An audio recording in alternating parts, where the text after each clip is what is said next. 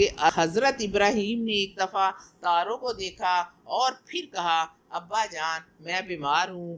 یہ جواب سن کر حضرت ابراہیم سے وہ ناراض ہو کر چلے گئے اور یہ بات حضرت ابراہیم سے کئی بار کی گئی۔ آزر نے اپنے بیٹے کو کئی بار سمجھایا تاکہ ہمارے عقائد کا کچھ اثر ابراہیم پر ہو، لیکن بار بار آزر کے کہنے کے باوجود ابراہیم کی کچھ سمجھ میں نہ آیا۔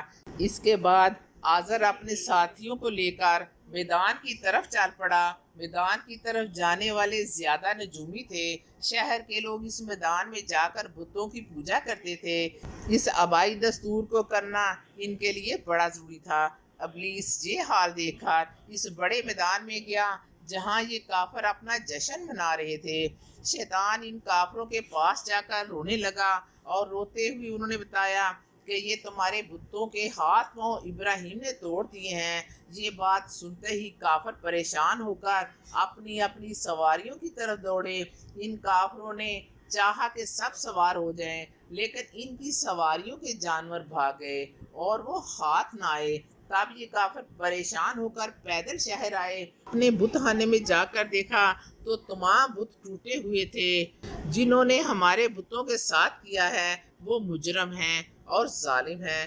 آپس میں مشورے کے بعد کافروں نے بدلہ لینے کا فیصلہ کیا اور آپس میں کہا کہ ایک نوجوان جس کا نام ابراہیم ہے، ہو سکتا ہے کہ اسی نے ہمارے بتوں کا یہ حشر کیا ہے۔ اور طویل گفتگو کے بعد حضرت ابراہیم کو بلایا گیا۔ طے یہ پایا کہ حضرت ابراہیم کو سب کے سامنے لایا جائے کہ یہ جرت اس نے کیسے کی، اور اگر یہ کام اسی کا ہے تو ہم سب اس کے خلاف گواہی دیں گے تاکہ اس کو سخت سے سخت سزا مل سکے اور آئندہ کبھی ایسا ظلم نہ کرے۔ یہ خبر جب نمرود تک پہنچی تو وہ بھی سن کر حیران اور پریشان ہوا۔ نمرود نے اپنی رعایا کے سنجیدہ لوگوں کو طلب کر لیا، قوم کے سرداروں کو بلایا۔ ان سب کے مشورے سے یہ طے پایا کہ عام دربار منعقد کیا جائے، اس نوجوان کو بھی طلب کیا جائے۔ نمرود نے دربار منعقد کرنے کی تاریخ مقرر کر دی۔ عام منادی کرا دی گئی۔ ساری قوم مقررہ تاریخ پر ایک جگہ پر اکٹھی ہو گئی۔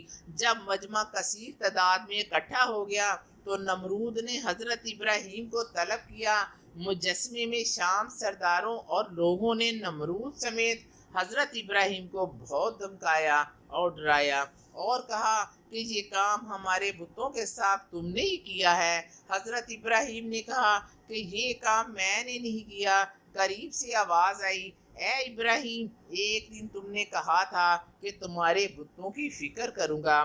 کافر چاہتے تھے کہ اپنی زبان سے ابراہیم قرار کر لیں، لیکن یہ کام ابراہیم نے نہیں کیا تھا، بلکہ یہ کام تو باری تعالیٰ کی طرف سے تھا، جس نے ابراہیم کو رسول بنا کر بھیجا تاکہ یہ لوگ اپنے باطل عقائد پر شرمندہ ہوں۔ چنانچہ دربار الہی سے حضرت ابراہیم کو حکم ہوا کہ آپ لوگوں سے کہہ دیجئے آپ کا معبود اتنا بڑا ہے، آپ اپنے بڑے بت سے پوچھیں جس کے ہاتھ میں کلہاڑا ہے۔ ان لوگوں نے جواب دیا کہ ہمارے معبود بولتے نہیں ہیں، ہم کیسے پوچھ سکتے ہیں؟ ان بتوں میں بات کرنے کی سکت نہیں ہے، نہ یہ سنتے ہیں، نہ یہ حرکت کرتے ہیں، اور نہ ہی یہ دیکھتے ہیں۔ یہ جواب سننے کے بعد حضرت ابراہیم نے اپنی قوم سے کہا، جو معبود بات نہیں کرتے، سنتے نہیں، وہ حرکت کیسے کر سکتے ہیں؟ دیکھتے نہیں تو یہ خدا کیسے ہو سکتے ہیں؟ اور تم لوگ ان کی عبادت کیسے کر سکتے ہو؟ یہ جواب سن کر اس قوم کے سارے لوگوں نے اپنا سر نیچے کر دیا۔ حضرت ابراہیم نے ان کا مایوسانہ جواب سنا اور انہیں مخاطب ہو کر کہا کہ تم جن کو خدا مانتے ہو وہ تو تمہارے اپنے بنائے ہوئے ہیں۔ حضرت ابراہیم نے جواب دیا، میں تو تم سے بیزار ہوں، تم لوگ کچھ سمجھ نہیں رکھتے، تم ان بتوں کے خود خالق ہو۔ ابراہیم نے کہا کہ اگر تم کو عقل ہے تو خدا کی عبادت کرو جس نے تمہیں پیدا کیا۔ جب ان کافروں نے حضرت ابراہیم کی کوئی دلیل نہ سنی، ہر بات میں وہ ناکام اور لاجواب رہے، تو مجبوراً سرداروں نے حضرت ابراہیم کو مار ڈالنے کی تجویز نمرود کے دربار میں پیش کر دی۔